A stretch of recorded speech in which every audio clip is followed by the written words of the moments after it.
आज हम लोग कक्षा 8वीं का सामान्य विज्ञान पढ़ेंगे। सामान्य विज्ञान में 7वां पाठ धातु और अधातु पढ़ रहे हैं। इसमें हम लोगों ने पढ़ा धातु क्या है, धातुओं के भौतिक गुण क्या हैं, अधातु क्या है, अधातु के भौतिक गुण क्या हैं। अभी हम पढ़ेंगे धातुओं के रासायनिक गुण, केमिकल प्रॉपर्टीज ऑफ मेटल्स। इसको हम लोग पढ़ेंगे। तो पहला है इसमें इलेक्ट्रॉनिक संरूपण, यानी धातुओं को रासायनिक, यानी धातुओं के रासायनिक गुणधर्म क्या हैं, धातुओं का रासायनिक संरूपण कैसे किया जाता है। ये पहला है इलेक्ट्रॉनिक संरूपण। इलेक्ट्रॉनिक संरूपण में हम लोग देखेंगे इलेक्ट्रॉनिक संरूपण सभी तत्वों के रासायनिक क्रियाओं के आधार पर होता है।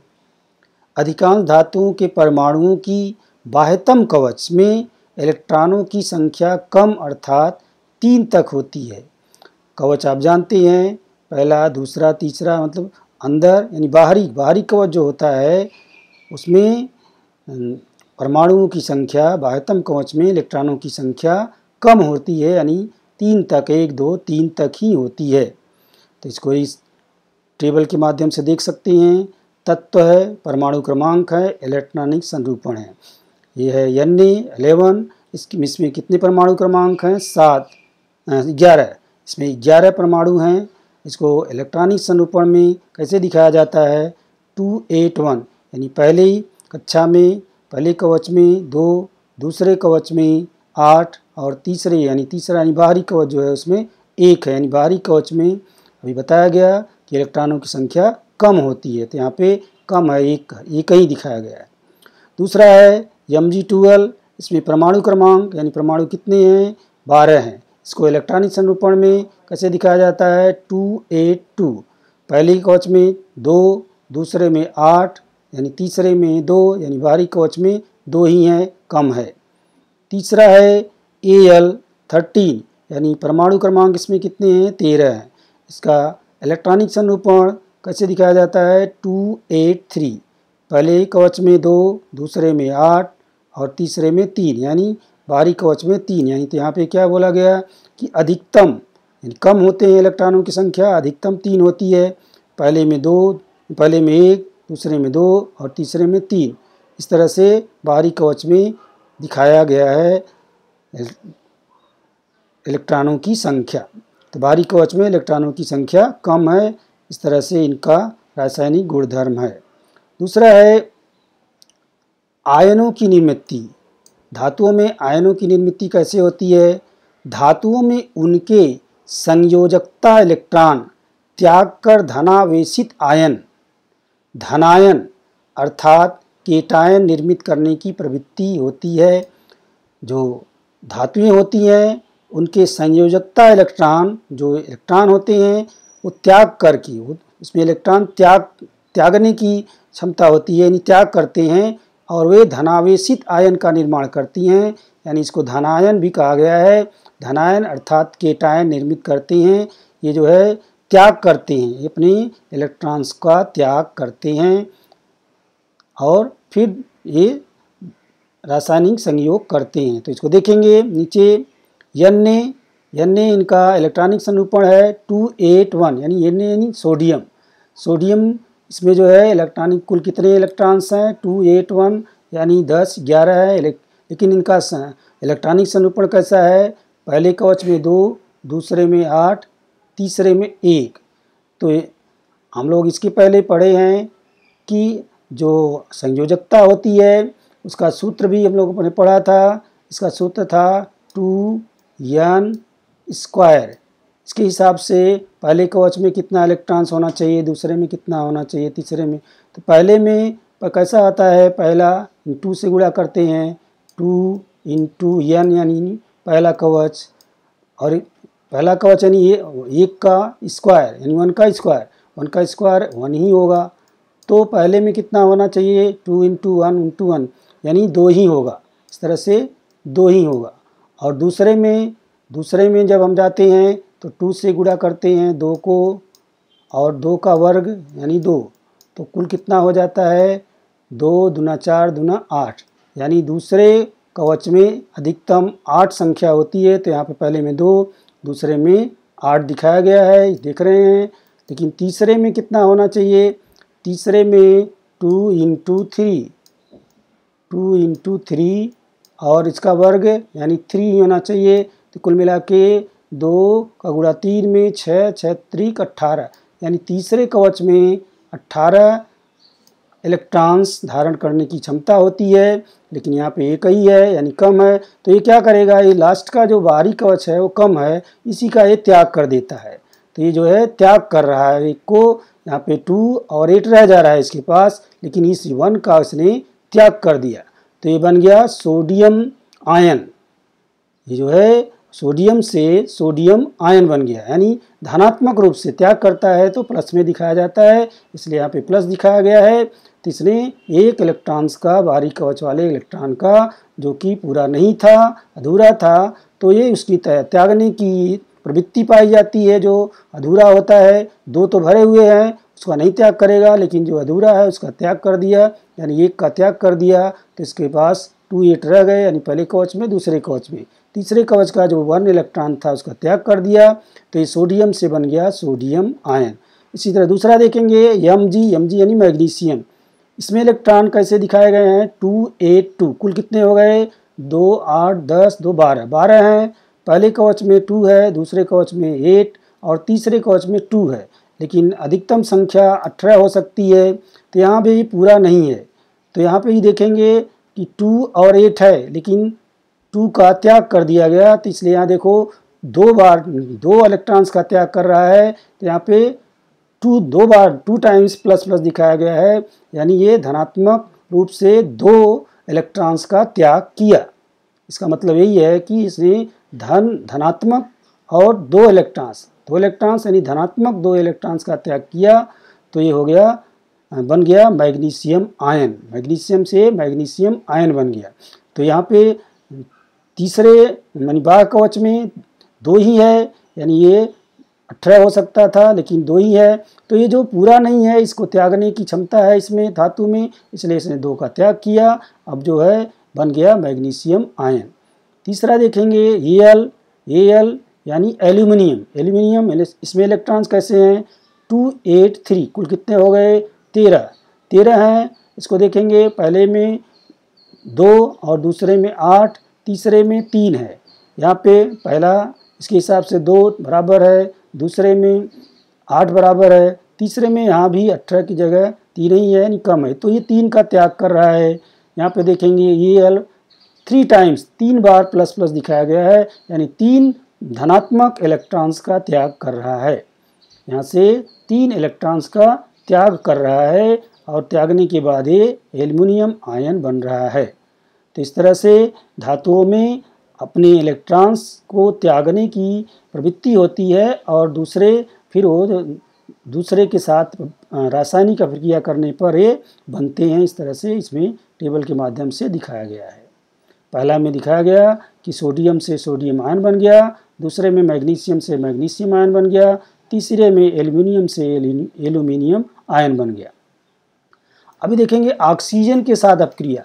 धातुएं ऑक्सीजन के साथ अपक्रिया करने पर क्या करती हैं, धातुओं का ऑक्सीजन के साथ जब संयोग होता है तो उनके ऑक्साइड निर्मित होते हैं। धातुओं के ऑक्सीजन के साथ अपक्रिया होने पर ऑक्साइड निर्मित होते हैं। धातु जो होते हैं इनके ऑक्सीजन यानी धातु और ऑक्सीजन मिलकर के धातु ऑक्साइड बनाते हैं। इसको धातु ऑक्साइड बनाते हैं, इस तरह दिखाया जाता है। धातु प्लस ऑक्सीजन मिलकर के धातु ऑक्साइड बनाते हैं। तो धातुओं के ऑक्साइड क्षारीय होते हैं। धातुओं के ऑक्साइडों की अम्ल के साथ अपक्रिया होने पर लवण और पानी निर्मित होते हैं। ये धातु जो होते हैं इनके ऑक्साइड क्षारीय होने के कारण, तो धातुओं के ऑक्साइड की अम्ल के साथ जब अपक्रिया होती है तो ये लवण और पानी का निर्माण करते हैं। तो देखेंगे धातुओं के ऑक्साइड प्लस अम्ल दोनों मिलकर के क्या बन जाते हैं, लवण प्लस पानी, दोनों चीज़ें बनाते हैं, लवण प्लस पानी।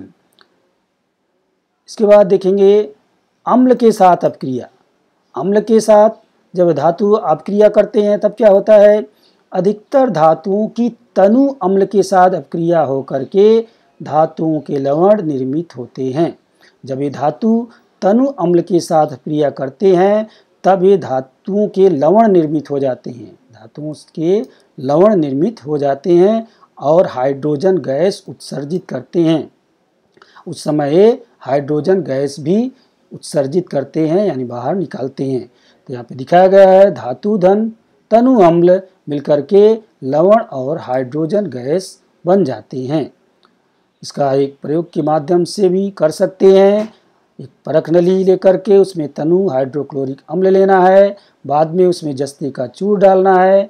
परख नली के मुंह के पास जलती हुई दिया सलाई की तीली ले जाओ, यानी दिया सलाई की तीली ले जाने पर जलती हुई क्या दिखाई पड़ेगा, जलती हुई तीली का अवलोकन करो। अभी जब तीली जल रही है तो उस समय क्या हो रहा है देखना है, तो उसमें से आपको आवाज़ आते हुए दिखाई देता है, यानी इसमें से हाइड्रोजन गैस निकल रही है। तो इसका प्रयोग करना नहीं है, आपको समझने के लिए बताया गया है। आगे देखेंगे पानी के साथ अपक्रिया। पानी के साथ अपक्रिया, धातु जब पानी के साथ अपक्रिया करते हैं तो क्या होता है, कुछ धातुओं की पानी के साथ अपक्रिया होकर के हाइड्रोजन गैस की निर्मित होती है। जब ये धातु पानी के साथ अपक्रिया करते हैं तो हाइड्रोजन गैस का निर्माण होता है। कुछ धातुओं की पानी के साथ तो कुछ की पानी के भाप के साथ अपक्रिया होती है। कुछ और भी धातुएं हैं जिसका कि पानी के साथ न होकर के पानी के भाप के साथ अपक्रिया होती है, उनकी अपक्रिया का दर भिन्न भिन्न होता है, यानी अलग अलग धातुओं का अपक्रिया की दर जो होती है वो अलग अलग होती है, भिन्न भिन्न होती है। अभी हमने देखा धातुओं के रासायनिक गुणधर्म। अब देखेंगे अधातु। धातु और अधातु दोनों का अध्ययन कर रहे हैं। तो अधातुओं के रासायनिक गुणधर्म क्या हैं, chemical properties of non metals. Non metals के रासायनिक गुणधर्म क्या हैं, तो इसको भी हम पहले देखेंगे। इलेक्ट्रॉनिक संरूपण, यानी अधातुओं के इलेक्ट्रॉनिक संरूपण को पहले देखेंगे। इनका इलेक्ट्रॉनिक संरूपण कैसा होता है, अधिकतर अधातुओं के संयोजकता कक्षा में इलेक्ट्रॉनों की संख्या अधिक अर्थात 4 से 7 तक होती है। यानी धातुओं की अपेक्षा अधातुओं में इलेक्ट्रॉनों की संख्या, यानी अधातुओं के संयोजकता कक्षा में इलेक्ट्रॉनों की संख्या अधिक अर्थात 4 से 7 तक होती है। धातुओं में 3 तक थी, लेकिन इसमें 3 से अधिक यानी 4 से 7 तक होती है। इस टेबल के माध्यम से देख सकते हैं। तत्व, परमाणु क्रमांक, इलेक्ट्रॉनिक संरूपण, इसमें जो है N7 यानी परमाणु कितने हैं, 7 हैं। तो इसको कैसे दिखाया गया है, इलेक्ट्रॉनिक संरूपण में पहले कवच में 2, दूसरे में 5, तीसरे में यहाँ पे कुछ नहीं दिखाया गया है। O8, इसमें जो है परमाणु क्रमांक 8 हैं। तो इसको कैसे दिखाया गया है, पहले कवच में 2, दूसरे में 6, 2, 6, तीसरे में कुछ नहीं दिखाई पड़ रहा है।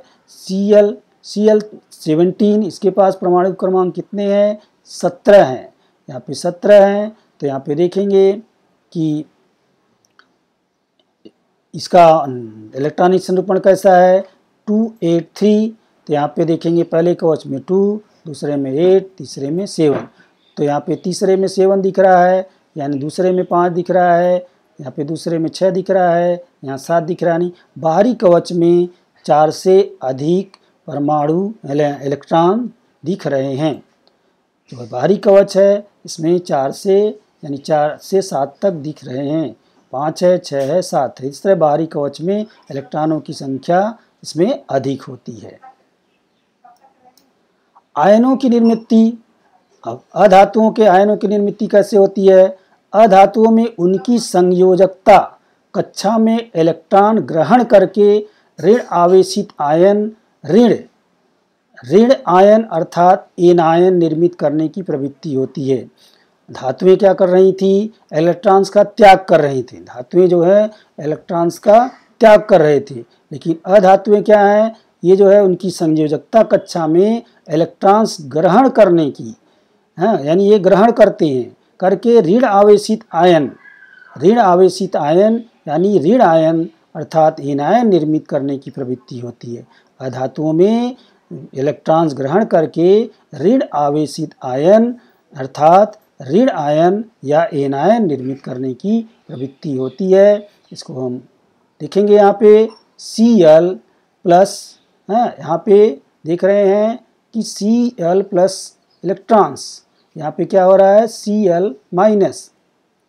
तो यहाँ पे ये क्या है, क्लोरीन है, ये क्लोरीन है, इसका इलेक्ट्रॉनिक संरूपण कैसा है 287, और यहाँ पे क्या है 288, ये क्लोराइड आयन है, इसका जो है इलेक्ट्रॉनिक संरूपण कैसा है 288, यानी कुल ये कितना हो गया 10 और ये 8, 18 है। यहाँ पे कितना है 2 8 10 यानी 17, ये 17 है, ये 18 है।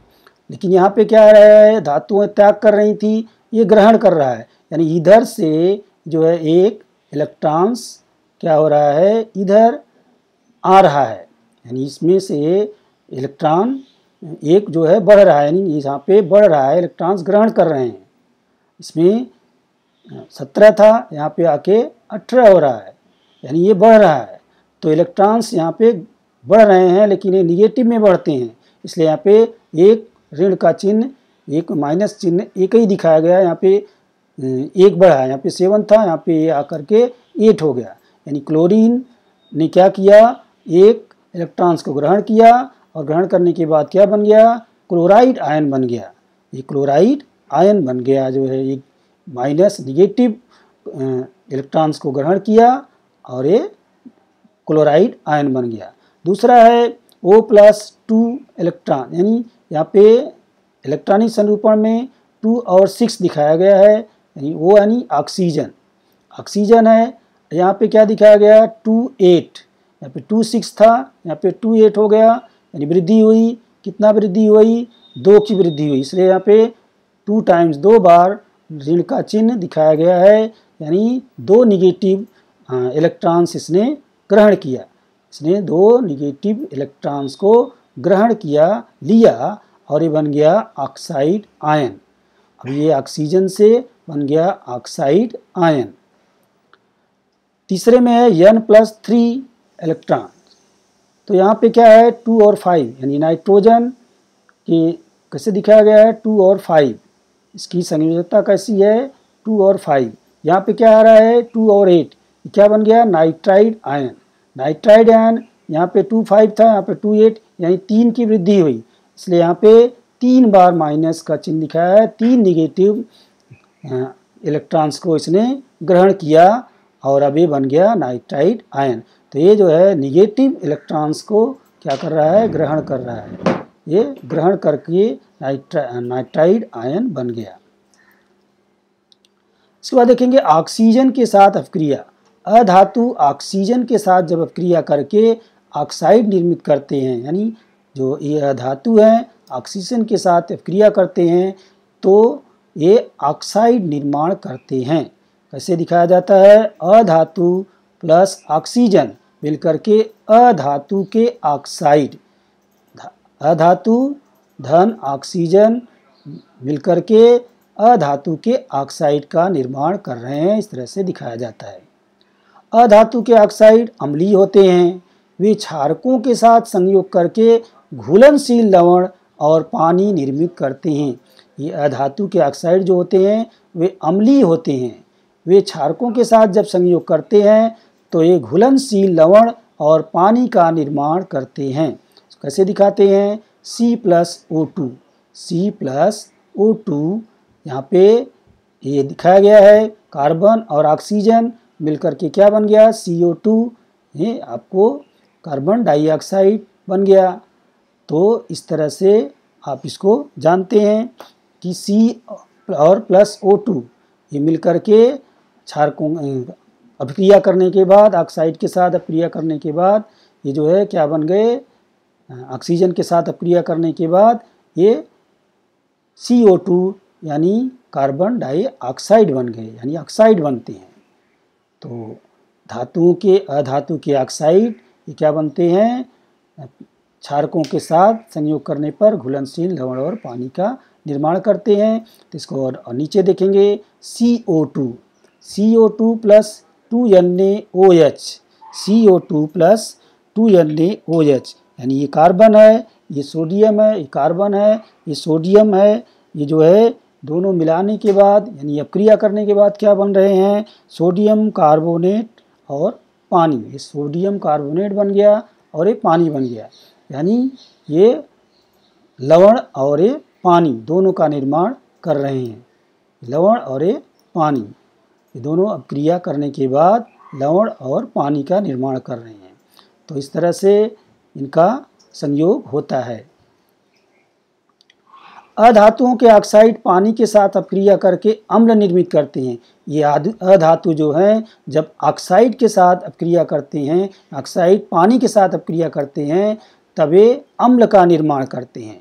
जैसे CO2 plus H2O, CO2 plus H2O, ये जो है आपस में जब संयोग करते हैं तब क्या बनते हैं, H2CO3, कार्बोनिक अम्ल इसको कहा जाता है। ये कार्बोनिक अम्ल बन जाते हैं। CO2 आपने देखा, कार्बन डाइऑक्साइड, H2O यानी ऑक्सीजन, यानी दोनों का जब संयोग होता है तो H2CO3 यानी कार्बोनिक अम्ल का निर्माण हो रहा है। फिर है SO2 प्लस H2O, ये जो है सल्फर है, सल्फर डाइऑक्साइड है। तो ये क्या हो रहा है, H2A यानी ऑक्सीजन के साथ इसका अपक्रिया हो रहा है, पानी के साथ इसका अपक्रिया हो रहा है। तो क्या हो रहा है, H2SO3 यानी सल्फ्यूरिक अम्ल बन जा रहे हैं। सल्फर डाइऑक्साइड का पानी के साथ अपक्रिया हो रहा है तो H2SO3 यानी सल्फ्यूरस अम्ल का निर्माण हो रहा है। SO3 प्लस H2O क्या बन रहा है, H2SO4 सल्फ्यूरिक अम्ल बन रहा है। SO3 यानी सल्फर डाइऑक्साइड और ये पानी मिलकर के H2SO4 यानी सल्फ्यूरिक अम्ल का निर्माण हो रहा है। तो इस तरह से अधातु के ऑक्साइड पानी के साथ जब अपक्रिया करते हैं तो ये अम्ल का निर्माण करते हैं। अधातुएं जो होती हैं वो तनु अम्ल के साथ अपक्रिया नहीं करती हैं, इनका तनु अम्ल के साथ अपक्रिया नहीं होता है। धातुओं का तनु अम्ल के साथ अपक्रिया होता है, पहले आप लोगों ने देखा। अभी धातुओं और अधातुओं के कुछ उपयोग देखेंगे, इनका क्या उपयोग है। धातुओं का उपयोग दैनिक जीवन में आप लोग देखते हैं, सोना चांदी एल्युमिनियम लोहा सबका उपयोग आप देखते हैं कि आप जो है तमाम कामों के लिए आभूषण से लेकर बर्तन से लेकर घरेलू सामान और बिल्डिंग तमाम चीज़ों में धातुओं का उपयोग होता है। अधातुएं भी आप देखते हैं, कुछ अधातुएं जैसे हीरा का नाम उधर है, हीरा जो है अधातु है लेकिन आभूषण बनाया जाता है। ऑक्सीजन वगैरह आप देखते हैं, इसका उपयोग आप लोग करते हैं। तो इस तरह से धातु और अधातुओं का उपयोग भी आप जानते हैं, करते हैं। तो हम कुछ धातुओं के बारे में पढ़ेंगे, विशेष रूप से यहाँ पे राज धातु किसे कहते हैं, नोबल मेटल्स। धातु पढ़ा लेकिन अब राज धातु क्या है इसको देखेंगे। तो सोना है, चांदी, प्लेटिनम, पैलेडियम और रोडियम जैसी कुछ धातुएं जो है ये राज धातुएं कहलाती हैं। ये धातुएं सोना चांदी प्लेटिनम पैलेडियम और रोडियम, ये धातुएं राज धातुएं क्यों कहलाती हैं इसको देखेंगे कि इन्हें राज धातु क्यों कहा जाता है। ये जो प्रकृति में तत्व के रूप में पाई जाती हैं, उन पर हवा पानी उष्मा का सरलतापूर्वक परिणाम नहीं होता है, यानी इनकी चमक बरकरार रहती है, इन पे हवा पानी उष्मा का परिणाम नहीं होता है आसानी से, इसलिए इनको राज धातुएं कहा जाता है। उनकी क्षरण तथा ऑक्सीकरण अभिक्रिया एक कमरे के तापमान पर भी नहीं होती है। कमरे का तापमान जितना है उतने पर उनका क्षरण और ऑक्सीकरण कुछ नहीं होता है। तो ये राज धातुओं का उपयोग किस किस काम में होता है इसको देखेंगे।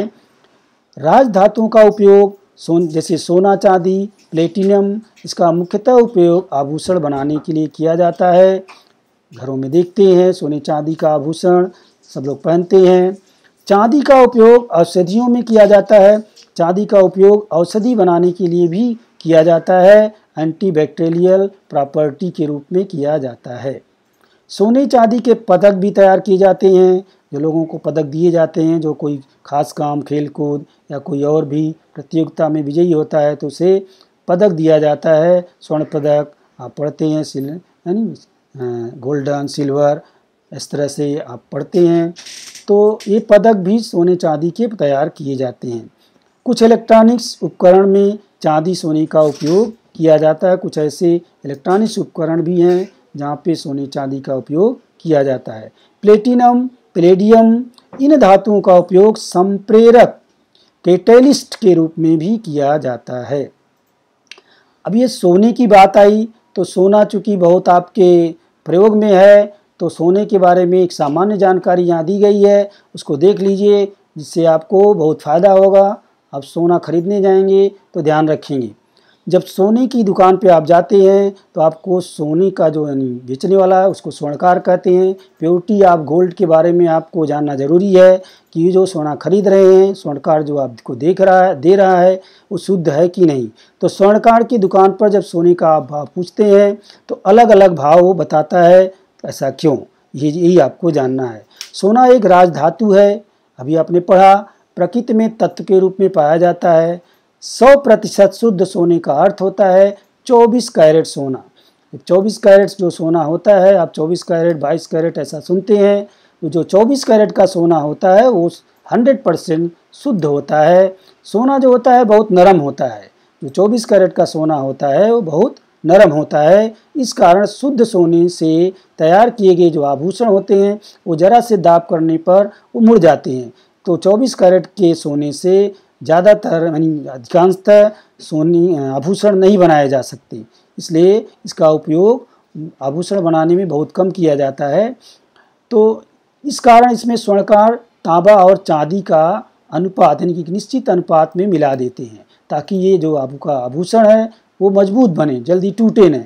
तो ये 24 कैरेट की जगह क्या होगा, इसकी शुद्धता कम हो जाएगी उसमें तांबा या चांदी कुछ मिलाने पर। तो आभूषण बनाने के लिए 22 कैरेट या उससे कम कैरेट के सोने का उपयोग किया जाता है। अधिकतम 22 कैरेट या उससे कम के कैरेट के सोने जो होते हैं उसी से आभूषण बनाए जाते हैं। तो इस तरह से आपको जानकारी होना चाहिए कि कितने कैरेट का सोना है, तो उसमें प्योरिटी कैसी है। अभी 24 कैरेट के बारे में पढ़ा, 24 कैरेट का सोना 100% यानी 100% शुद्ध होता है। 22 कैरेट का जो सोना होता है ये 91.666 यानी 91.66 इसको इंग्लिश में कहते हैं। तो ये जो है इतना % शुद्ध है, बाकी का जो है उसमें दूसरी धातुएं मिलाई गई हैं। इसके बाद 18 कैरेट का सोना होता है, इसमें 18 कैरेट की शुद्धता कितना है, 75% यानी 75%, 25% इसमें दूसरी धातुएं मिलाई गई हैं। इसके बाद 14 कैरेट का भी सोना बिकता है, इसमें प्योरिटी कितना है 58.33 यानी बाकी जो है वो दूसरी धातुएं हैं। फिर आता है 12% का 12 कैरेट का सोना। 12 कैरेट के सोने में 50% यानी 50% आधा जो है सोना होता है, आधा दूसरी धातुएं होती हैं। सबसे कम 10 कैरेट का 10 कैरेट का जो सोना है ये जो है 41.66 यानी 41.66 प्योरिटी यानी सोना होता है, बाकी दूसरी धातुएं होती हैं।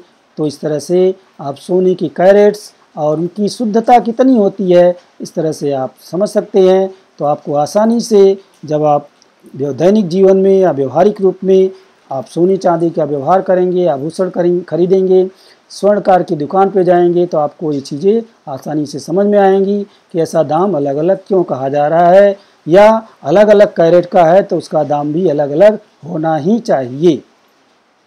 क्षरण क्या है, कोरिजन। धातुओं में नमी के कारण हवा की गैसों की अभिक्रिया होने से धातुओं के यौगिक निर्मित होते हैं। इस प्रक्रिया के कारण धातुओं पर भी प्रभाव होता है और उनका क्षय होता है, यानी वो जो है क्षय होने से वो कम होते हैं, इसे ही क्षरण कहते हैं, यानी वो कम हो जाते हैं, जितनी मात्रा में थे उसमें से वो कम होते हैं धीरे धीरे। तो होता क्यों है, नमी और हवा के कारण और गैसें इनके साथ जब क्रिया होती है तो एक यौगिक का निर्माण होता है और इसी के कारण धातुओं पर प्रभाव पड़ता है और उनका क्षय यानी क्षरण होता है। जैसे आप लोहे पर जंग लगना देख चुके हैं। अमेरिका में ये जो है आपको एक स्टेचू दिखाया गया है, ये अमेरिका में है। अमेरिका के न्यूयॉर्क शहर के पास इस समुद्र में स्वतंत्रता देवी के नाम से ये स्टेचू बनाया गया है। ये वास्तविक मूर्ति का पृष्ठभाग तांबे से बनाया गया है। ये वास्तविक मूर्ति थी, इसका जो है पृष्ठभाग बाहरी हिस्सा जो है वो तांबे से बना हुआ है। अब ये कैसा दिख रहा है? हरे रंग का दिखाई दे रहा है। उसका कारण क्या है कि हवा की कार्बन डाइऑक्साइड और आर्द्रता की तांबे के साथ जब अभिक्रिया होती है तो हरे रंग में परिवर्तित हो जाती है। कापर कार्बोनेट निर्मित हो जाता है। रासायनिक अभिक्रिया होने से कापर कार्बोनेट बन गया। ये तांबा जो था कापर कार्बोनेट बन गया। यह क्षरण का एक उदाहरण है, यानी क्षरण हो रहा है और क्षरण होने से इसमें तांबा का जो ऊपरी परत थी वो कम होकर के ये जो है हरे रंग में परिवर्तित हो गई है। इसी तरह से बहुत सारी चीज़ें हैं जिसमें क्षरण होता है, आप उनकी एक सूची भी तैयार कर सकते हैं। लोहे को देखे हैं, लोहे पर ऑक्सीजन गैस की अभिक्रिया होने पर लाल भूरे रंग की परत निर्मित हो जाती है। अक्सर आप लोहे पर जंग लगे हुए देखेंगे, लाल या भूरे रंग की परत आपको लोहे पर दिखाई देती है। बारिश के मौसम में अधिकांशतः आप इस तरह से जो लोहा बाहर होगा, भीग रहा होगा, उसमें आप इस तरह के आप जंग लगे हुए लाल भूरे रंग की परत बनी हुई दिखाई आपको देगी। तांबे पर कार्बन डाइऑक्साइड गैस की अभिक्रिया होने से हरे रंग की परत निर्मित होती है। जब ये तांबा है उस पर कार्बन डाइऑक्साइड गैस की अभिक्रिया होती है तो उसमें हरे रंग का निर्माण होता है। चांदी पर हाइड्रोजन सल्फाइड गैस की अभिक्रिया होने पर ये काले रंग की परत तैयार हो जाती है, यानी चांदी जो है वो काला पड़ जाता है। तो आप देखे होंगे चांदी के जो आभूषण होते हैं काले हो जाते हैं तो लोग उसको बोलते हैं साफ करानी, उसको फिर से साफ करवा के काले को चमकीला बनाते हैं, यानी ऊपर की मात्रा क्षरण हो रही है। इसलिए उस पर तेल, अगर ये धातुओं का क्षरण न हो, यानी धातुओं के क्षरण को रोकने के लिए लोग क्या करते हैं, उसमें तेल, ग्रीस, वार्निश व रंगों की परत भी चढ़ाई जाती है। आप देखोगे घरों में ग्रिल वगैरह जो लोहे का बनाया जाता है उसे पेंटिंग कर दिया जाता है ताकि उसमें जंग न लगे। इसी तरह अन्य जंग लगने वाली धातुओं को मुलम्मा दिया जाता है, यानी उस पर ऐसी धातुओं के लोहे पर जस्ते का मुलम्मा देकर लोहे का क्षरण रोका जा सकता है। लोहे की वस्तुएं हैं तो उस पर जस्ते का यानी मुलम्मा, यानी उसको बोलते हैं पानी देना, यानी उस पर कुछ भाग जो है एल्युमिनियम का कुछ भाग उसके ऊपर चढ़ा दिया जाता है, तो यानी उसका हवा से संपर्क टूट जाता है। तो इसमें एल्युमिनियम पर चूँकि क्षरण नहीं होता है, ये रोकने का काम करता है, इसलिए उस पर पानी देना यानी मुलम्मा दे करके लोहे के क्षरण को रोका जा सकता है। इस क्रिया के कारण धातु के पृष्ठभाग पर हवा से संपर्क टूट जाता है और रासायनिक अभिक्रिया घटित न होने के कारण क्षरण नहीं होता है। मिश्र धातु क्या है? अलाय। ये दो या दो से अधिक, जब धातुएं दो या दो से अधिक धातुएं अथवा धातु और अधातुओं के समांगी मिश्रण को ही मिश्र धातु कहते हैं। इसको हम लोगों ने पढ़ा है।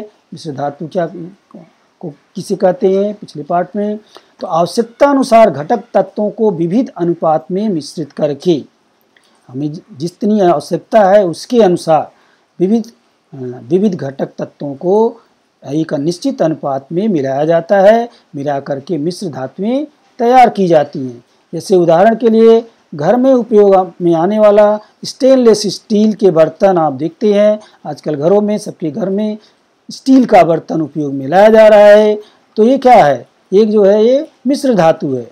इसको कैसे बनाया जाता है? लोहे और कार्बन, क्रोमियम, निकेल से ये जो है मिक्स करके एक निश्चित अनुपात में इन्हें मिलाया जाता है और ये स्टील नामक ये जो है आपका मिश्र धातु तैयार होती है। इसके बर्तन बनाए जाते हैं, आप घरों में उपयोग करते हैं। पीतल नामक मिश्र धातु को कैसे बनाते हैं? पीतल के बर्तन को भी आप देखे होंगे। इसमें तांबे और जस्ते द्वारा बनाया जाता है। इनमें एक निश्चित मात्रा में तांबा और जस्ता मिला करके पीतल नामक मिश्र धातु बनाई जाती है। पहले के ज़माने में पीतल के बर्तन ज़्यादा उपयोग में लाए जाते थे।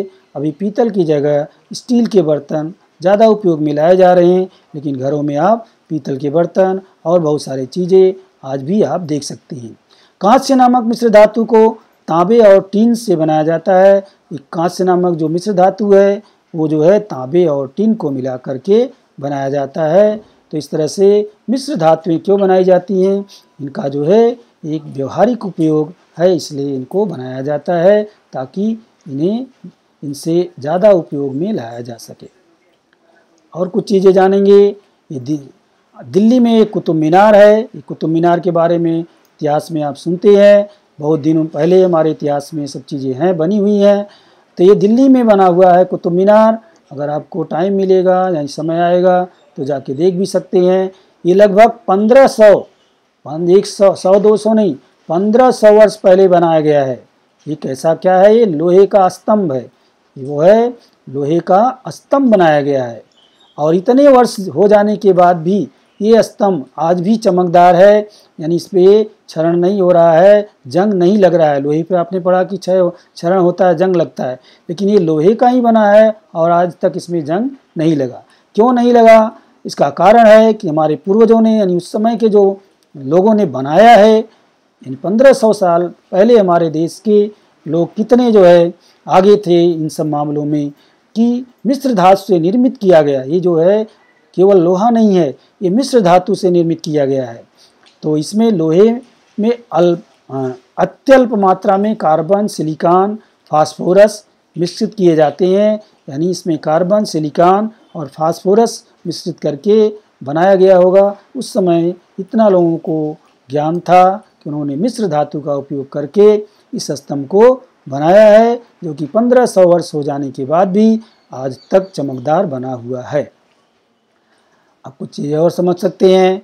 सस्ती कीमत के स्टेनलेस स्टील, सस्ती कीमत के यानी आपको मार्केट में कई भाव के स्टेनलेस स्टील आपको मिलते हैं। किसी का दाम कम होता है, किसी का दाम ज़्यादा होता है। ऐसा क्यों होता है, कभी कभी महंगे निकेल के स्थान पर, निकेल कैसा है, महंगा होता है, तो इसके स्थान पर लोग तांबे का उपयोग कर देते हैं। तो इससे क्या होता है, स्टेनलेस स्टील के बर्तन पर जो है खड़ी चीरें दिखती हैं। जब उसमें निकेल कम कर दिया जाता है, तांबे की मात्रा बढ़ा दी जाती है, तो इस पे स्टील के बर्तनों पर खड़ी चीरें दिखती हैं। इसका कारण यही है, लेकिन वो मार्केट में सस्ते में तो मिलेगा, लेकिन वो क्वालिटी में जो बोलते हैं कि वो अच्छा नहीं रहेगा। जो महंगा रहता है क्वालिटी में अच्छा रहता है, इसमें निकेल नामक जो पदार्थ है उसको मिलाया गया है। तो इस तरह से आप देखेंगे कि मिश्र धातु का उपयोग जगह जगह कैसे किया जाता है। तो उपयोग बढ़ाने में, धातुओं को उपयोग बढ़ाने के लिए मिश्र धातुएं तैयार की जाती हैं ताकि उनका अधिक समय तक उपयोग किया जा सके। तो इस तरह से आज का सेशन यहीं पे समाप्त करते हैं। आप स्वाध्याय देखेंगे, आपको बाद में स्वाध्याय बताया जाएगा। धन्यवाद।